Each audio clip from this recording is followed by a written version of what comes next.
Après une traversée de l'Atlantique mouvementée, le Latour a rallié le port de New York. Il est 6 heures du matin, le pilote vient de monter à bord.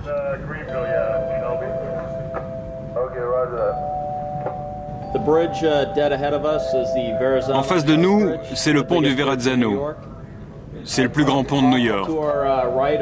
À tribord, il y a le quartier de Brooklyn et vous apercevez Coney Island juste à côté de nous. Et là-bas, en face, bien sûr, vous pouvez apercevoir les gratte-ciel de Manhattan.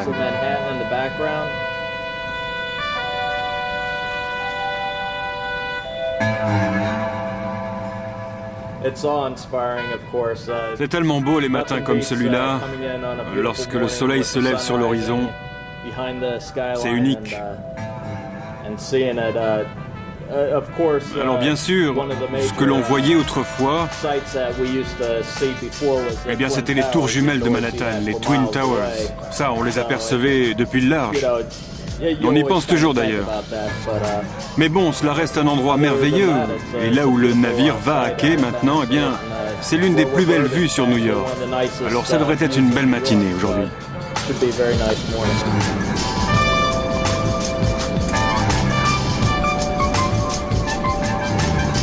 Arriver à New York par la mer restera toujours une expérience singulière.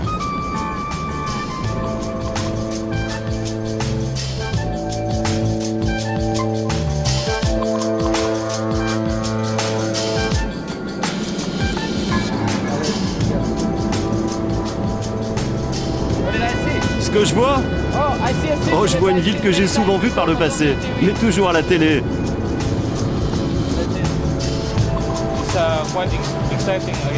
C'est vraiment excitant de voir New York. Si j'ai l'opportunité, je m'installerai ici avec ma famille. Ma femme s'est déjà renseignée pour un boulot ici. Peut-être un jour on vivra là.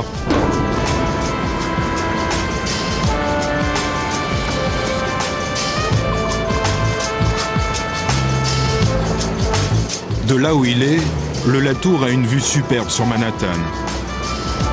Le port de Red Hook vit ses dernières années, car son implantation n'a évidemment pas laissé les promoteurs immobiliers indifférents.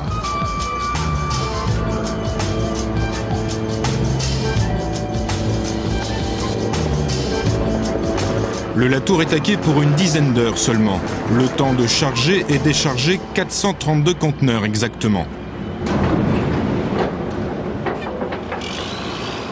Le navire a apporté à New York de la bière, de l'eau minérale, des meubles, des produits chimiques. Il repartira avec des vieux papiers à recycler, de la ferraille, des déchets plastiques et des machines industrielles. Les autres, c'est des gamins, des débutants. Moi, je fais ça depuis 20 ans. Sur les quais, les dockers s'activent. New York est le 3e port américain pour le trafic de conteneurs.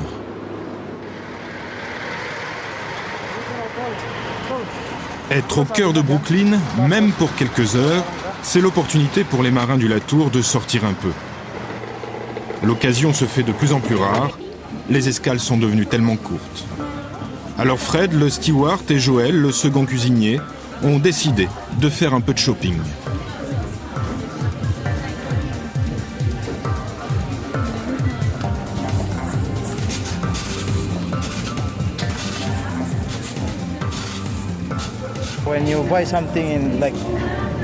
Quand vous achetez quelque chose à New York ou ailleurs, c'est très précieux aux Philippines. On vous dit « Oh, ça vient d'Amérique, c'est super !» C'est un endroit où vous rêveriez de vous installer ? Non, non, non. Il n'y a pas de meilleur endroit qu'à la maison, aux Philippines.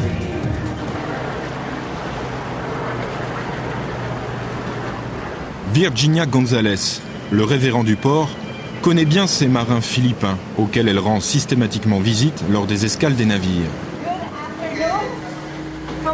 Bonjour, comment ça va ?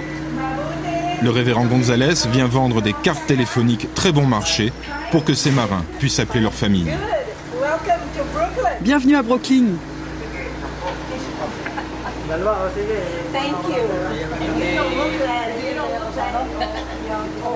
Vous pouvez utiliser cette carte téléphonique si vous êtes par exemple en Australie. C'est une carte internationale. Vous pouvez appeler de n'importe où dans le monde. Celle-là spéciale pour les Philippines.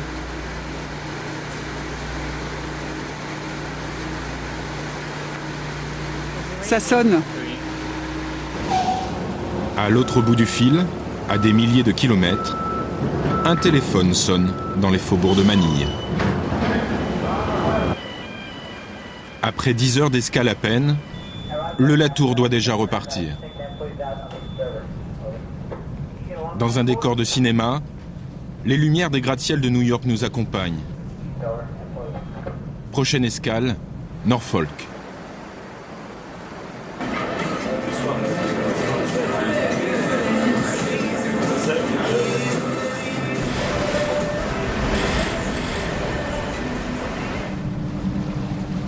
Au matin, le Latour longe la côte est des États-Unis en descendant vers le sud.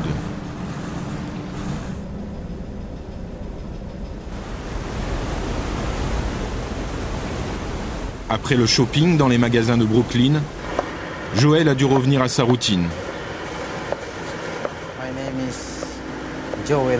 Je m'appelle Joel Hilla. Je viens des Philippines, de Mindanao aux Philippines. Je travaille comme second cuisinier à bord.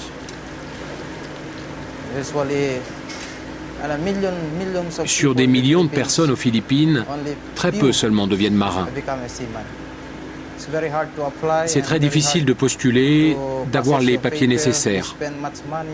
Ça demande beaucoup d'argent pour obtenir un passeport ou pour se présenter aux agences de recrutement. C'est très dur. Alors quand vous y arrivez, les gens sont très fiers de vous. Vous voulez faire ce travail toute votre vie? Non. Je ne veux pas passer toute ma vie à bord. Nous tous, en tant que marins, nous avons des projets, d'autres projets. Avec l'argent que nous gagnons, on se construit des petits business aux Philippines. Ça nous donne des revenus supplémentaires pour pouvoir arrêter un jour. Mais le temps n'est pas venu pour moi. J'ai une grande famille à soutenir.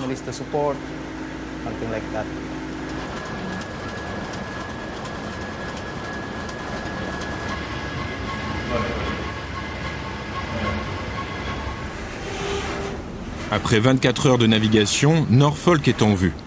Mais ce port de commerce est aussi la plus grande base navale militaire des États-Unis. Interdiction donc de filmer. Le Latour embarquera au passage des cigarettes, du bois de charpente et des bobines d'acier. Durée de l'escale, 4 heures. Pour visiter, il faudra repasser.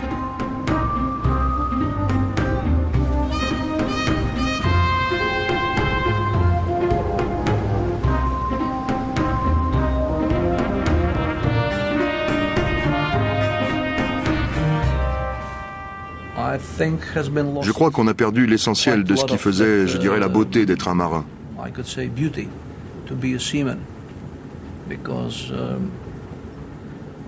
Il n'y a plus beaucoup de respect pour ce boulot.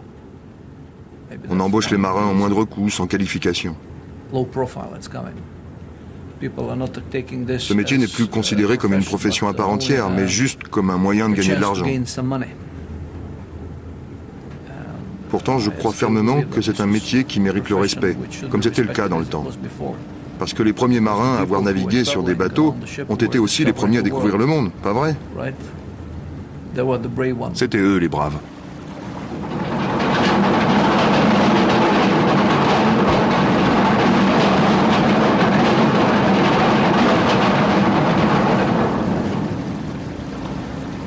Après une nuit à l'ancre pour attendre la marée, le Latour a rejoint Savannah, en Géorgie. Savannah, ancien port esclavagiste cotonnier.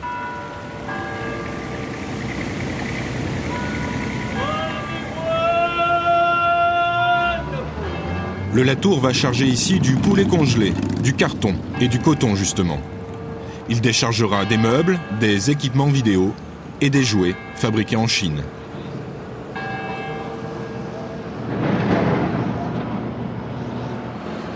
C'est aussi à Savannah que va avoir lieu la relève d'une partie de l'équipage. Le commandant Svast est arrivé au terme des 4 mois de son contrat. Il va laisser sa place à un autre officier, venu cette fois de Roumanie. Bonjour, c'est sympa de vous revoir. Pavel Troader a déjà commandé le Latour à plusieurs reprises dans le passé. Hé Pavel, bienvenue à bord.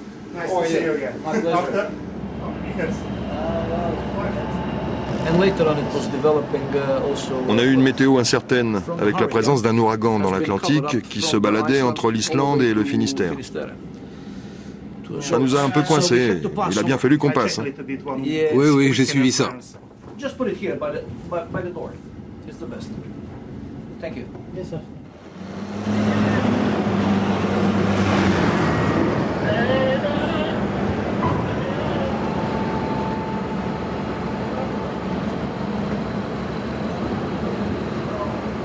Où est-ce que vous allez? À la maison.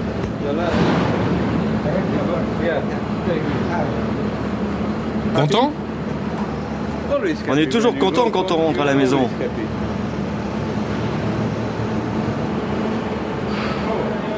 Ben alors, vous n'êtes plus commandant? Eh non, c'est fini. Je redeviens monsieur tout le monde.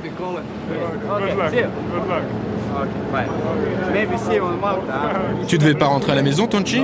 Eh oui, mais on m'a demandé de faire un mois de plus. Ça va, c'est pas grave. Après 4 mois en mer, ceux-là ont mérité de rentrer chez eux. 2 mois de vacances les attendent. Et puis, il leur faudra rejoindre un autre navire. C'est ainsi que marins et officiers embarquent et débarquent dans tous les ports du monde.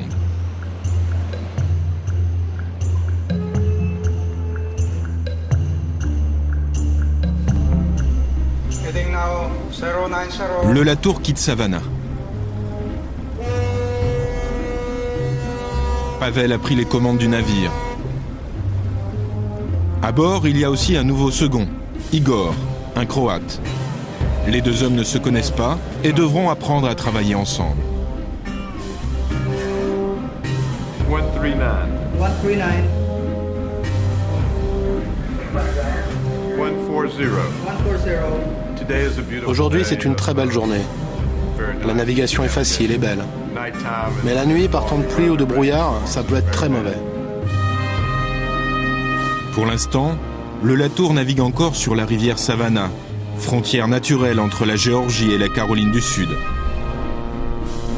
Et pour cette navigation délicate, là encore, les services d'un pilote sont indispensables.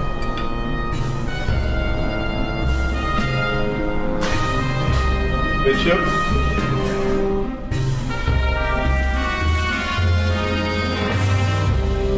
Slow ahead.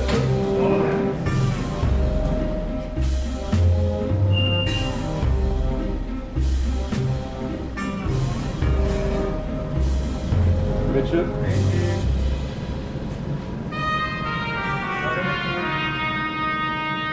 Enfin, le Latour retrouve son élément naturel, l'océan.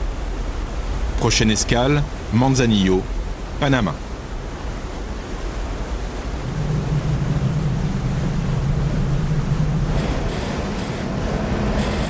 Mais pour l'instant, il faut d'abord rejoindre la mer des Caraïbes, longer les Bahamas à tribord.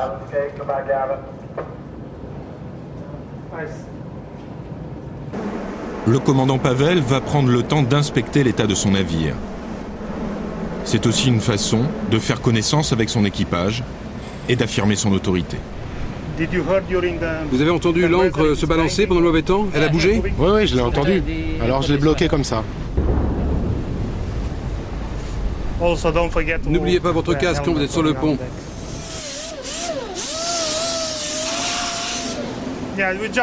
Je fais juste une inspection. Il n'y a personne avec vous?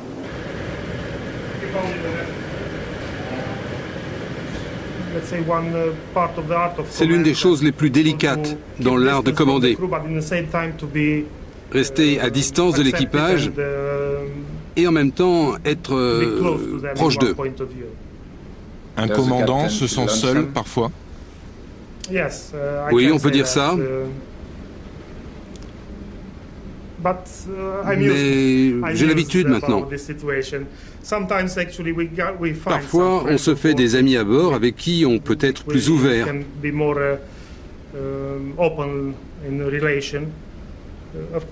Évidemment, c'est plutôt du côté des officiers. Mais habituellement, vous êtes seul. Vous ne pouvez pas vous permettre de mettre votre vie sur la table comme ça. Il faut garder une certaine distance et les meilleurs rapports avec tout le monde.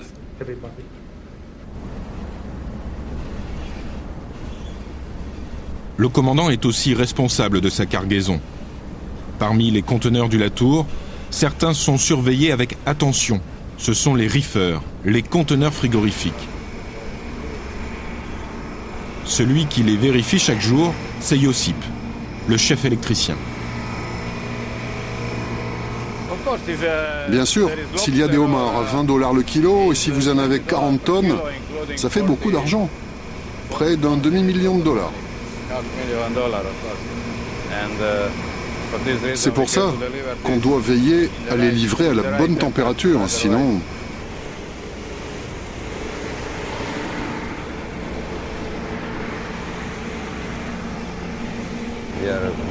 On est de plus en plus sous pression. Si quelque chose ne marche pas, on va vous bousculer pour finir le boulot. Peu importe s'il est 5 heures, 6 heures ou minuit, c'est une priorité.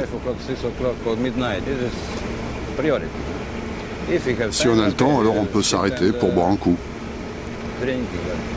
Tu regardes la mer parfois? Ouais, parfois. Parfois, je la regarde, je rêve. Ça doit être bon de se retrouver sur une plage.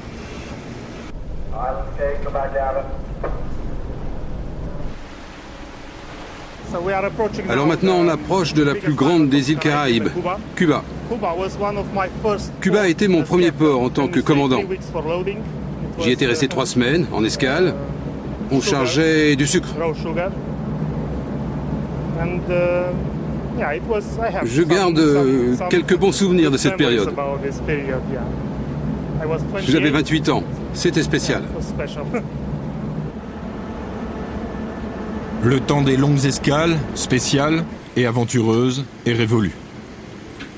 La vie de marin a changé. Tous le disent, tous le regrettent. On passe désormais son temps à bord du bateau. Le métier ne fait plus rêver ses hommes, mais de là à aller travailler dans un bureau.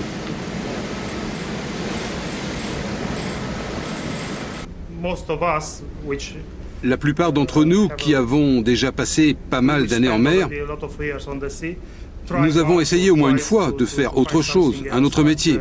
Mais à la fin, on revient toujours à la mer.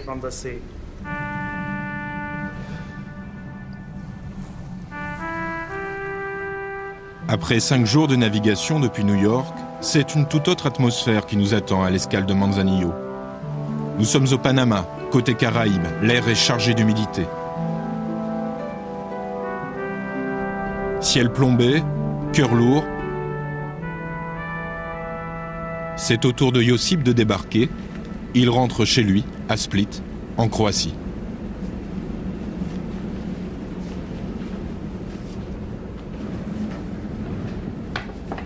Je suis toujours très triste quand un membre de l'équipage de bonne qualité s'en va.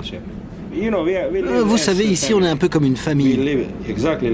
On partage tout. Les moments tristes, les moments heureux, le stress du travail. Mais moi, j'aime bien ce gars.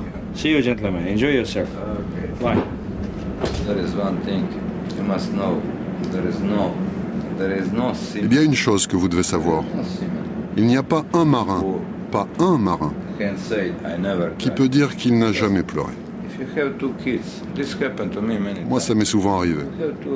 Quand vous avez 2 enfants, que l'un a 9 mois, enfin 1 an, que le second vient de naître, eh bien, vous devez être très fort quand, avec vos bagages à la main, vous devez quitter la maison. Vous ne pouvez pas montrer à votre compagnie, à votre famille, que vous êtes faible.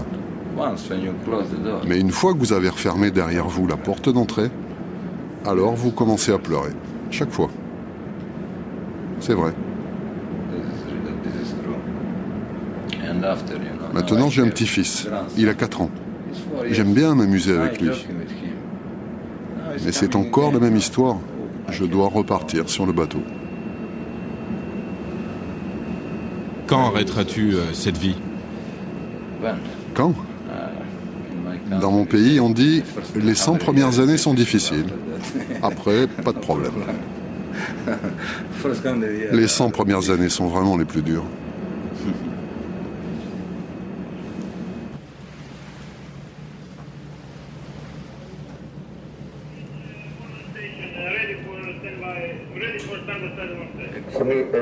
Le pilote est à bord. Vitesse réduite. Manzanillo est la base arrière du canal de Panama.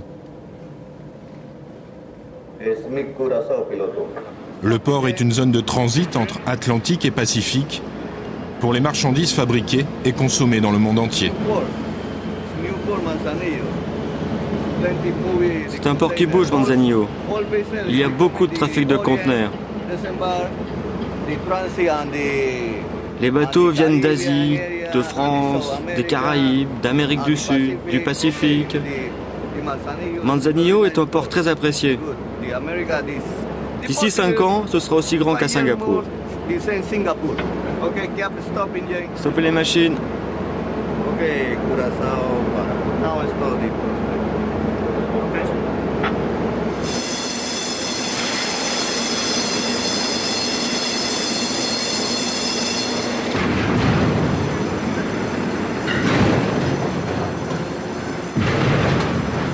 Manzanillo est aussi le port de la zone franche de Colón, la plus importante au monde, après Hong Kong. Le Latour va débarquer ici des vêtements, des jouets, de la céramique et des pièces de rechange pour les voitures. Pour le navire, la prochaine escale sera la Polynésie. Un long voyage qui nécessite quelques préparatifs, comme le plein de provisions pour les 22 membres d'équipage, une charge dont s'acquitte Joël, le second cuisinier. Toutes ces provisions pour l'équipage, c'est pour combien de temps? Tout ça, c'est pour tenir jusqu'à Melbourne, en Australie.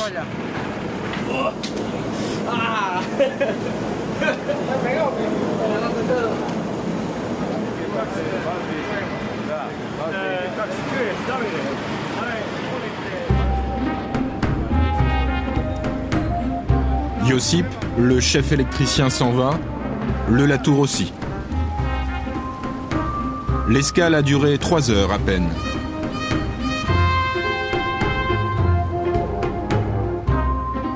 Pas une de plus, car le passage du canal est réservé depuis des mois.